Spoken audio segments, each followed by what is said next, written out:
What's up everybody, Fritz here. We're back to work on the M235i, and in today's video we're upgrading these dinky rear trailing arms for the SPL versions. Let's get into the video.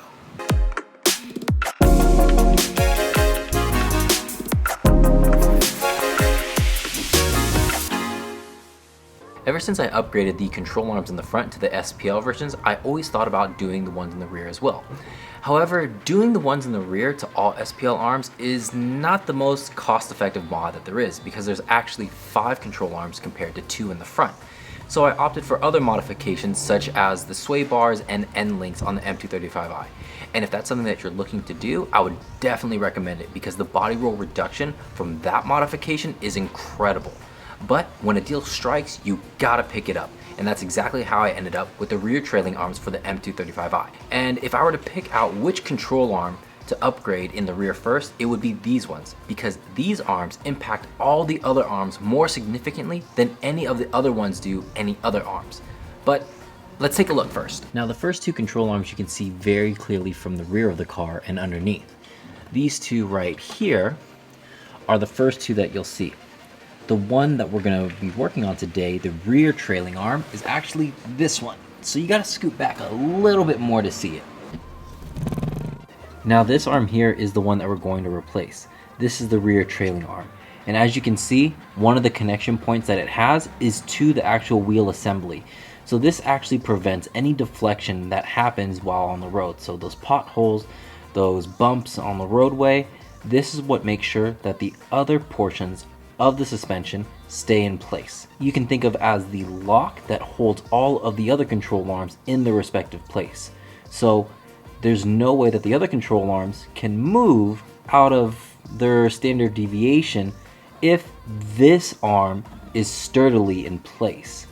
And the other reason why people might want to upgrade this arm is if you drag race. If you drag race and have a high horsepower and high torque car, you could develop wheel hop. And that happens here and is prevented by upgrading this arm. Now, BMW didn't really make this arm purely because of cost. That is one factor. But the main reason why this arm is a little dinky is because if you look off to the side right here, you're going to notice that this portion of the arm is right next to the fuel tank. And the fuel tank actually expands over onto the passenger side. So this is going to be a common theme where BMW wanted this arm to bend versus shooting all the way through this little sheet metal here and puncture the gas tank, causing a gas leak in the event of an accident and potentially causing a fire. So it's more of a safety thing. The last 2 control arms are more easily located from the top, here and here. Now with all that out of the way, let's get these rear trailing arms on the M235i. Start by measuring the center of the wheel to the fender. We'll need this when we torque down the arm. Then place the rear of the car on jack stands before removing the wheel.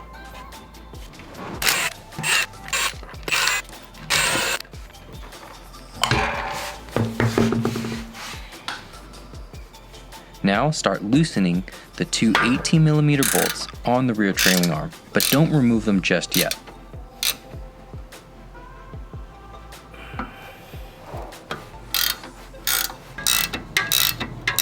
With the bolts loosened, insert your jack for support before proceeding to remove the arm.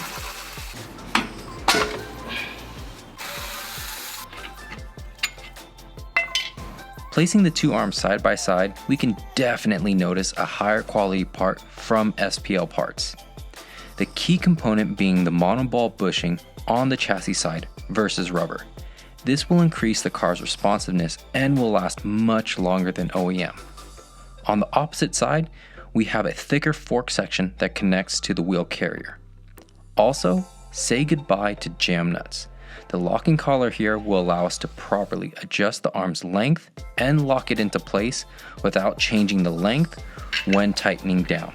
We'll be reusing the OEM bolts with these arms, but we'll first be using them to help us set the proper length. When adjusting the length of the SPL arms, you'll want the threads to come out equally on both sides.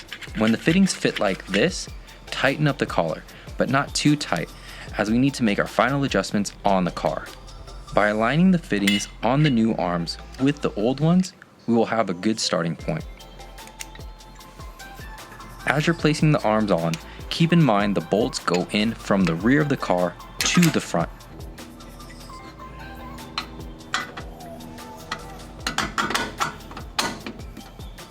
Once the nuts are on finger tight, tighten down the locking collar to 150 inch-pounds and orientate them in a direction that's easy to service in the future. Now tighten down the bolts and you can torque the monoball side to 100 Newton meters. But you'll need to raise the wheel carrier at ride height before tightening down the wheel carrier side. This will also be 100 Newton meters. Now put back on the wheel and repeat on the opposite side.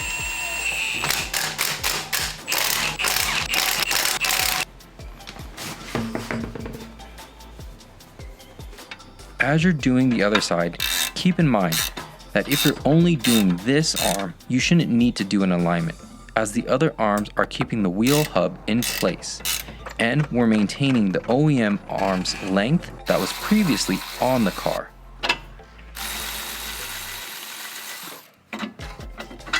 I also noticed the beefier design of the fork causes the bolt to partially engage the nut versus fully engage it with the OEM arm.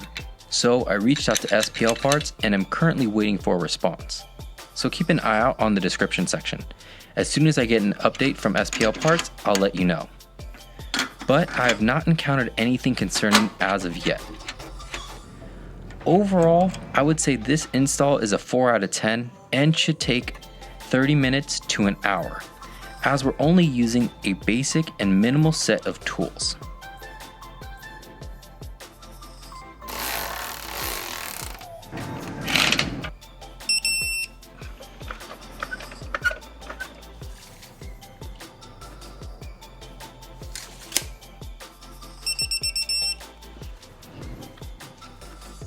Finally, once both arms are in, lower down the car and torque your wheels to 140 Newton meters.